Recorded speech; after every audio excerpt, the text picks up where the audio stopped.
the lighthouse. I'll be safe if I can make it there. I hope. Please let me make it there.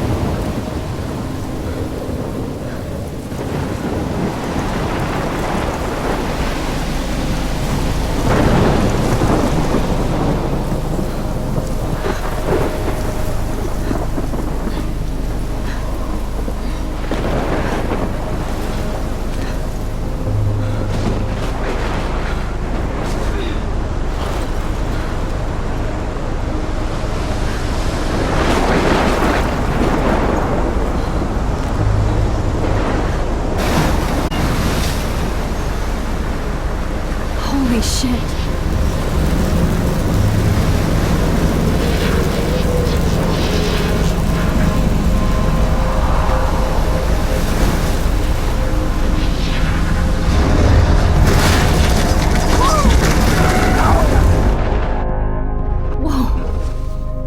That was so surreal. Famously called film Little Pieces of Time.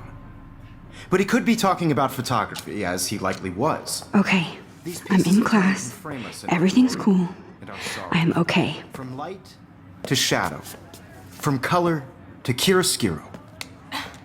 Now, can you give me an example of a photographer who perfectly captured the human condition in black and I didn't white? fall asleep, and that sure didn't feel like a dream.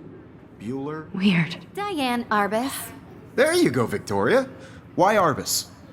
Because of her images of hopeless faces, you feel like totally haunted by the eyes of those sad mothers and children.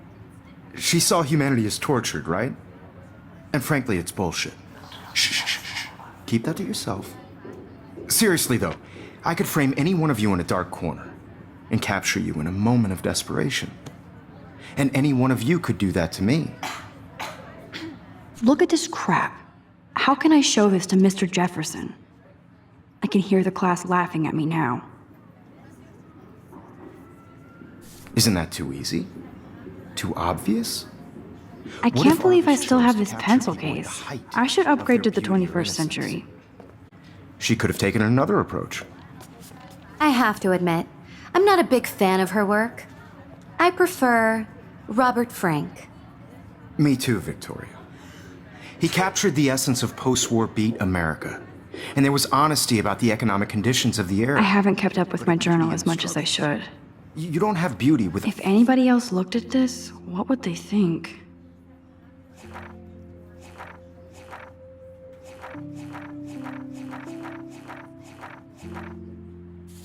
Without a beat.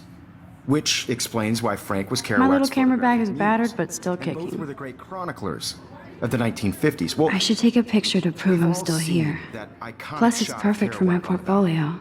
And if you And I haven't, have to get my shame, daily shame. selfie quota. Capturing the romantic urban solitude of the 20th century poet. You dig? Now, contrast Frank's stark Americana with Salvador I do Dali's love my surrealist analog photographs. camera. Like Cocteau, I should take a quick he was a picture now. true Renaissance man. And his famous self-portraits are famous early examples of that truly awful word you pesky kids love. Shh.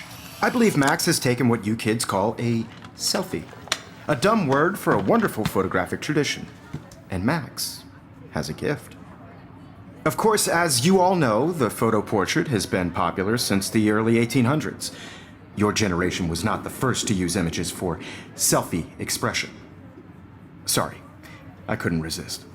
The point remains that the portraiture has always been a vital aspect of art and photography for as long as it's been around. Now, Max, since you've captured our interest and clearly want to join the conversation, can you please tell us the name of the process that gave birth to the first self-portraits? I did know, but I kind of forgot. You either know this or not, Max. Is there anybody here who knows their stuff? Louis Daguerre was a French painter who created daguerreotypes, a process that gave portraits a sharp reflective style like a mirror. Now you're totally stuck in the retro zone. Sad face. Very good, Victoria. The Daguerrean process brought out fine detail in people's faces, making them extremely popular from the 1800s onward. The first American daguerreotype self-portrait was done by Robert Cornelius. You can find out all about him in your textbook, or even online. And guys, don't forget the deadline to submit a photo in the Everyday Heroes contest. I'll fly out with the winner to San Francisco, where you'll be feted by the art world. It's great exposure, and it can kickstart a career in photography. So Stella and Alyssa, get it together. Taylor, don't hide. I'm still waiting for your entry too. And yes, Max, I see you pretending not to see me.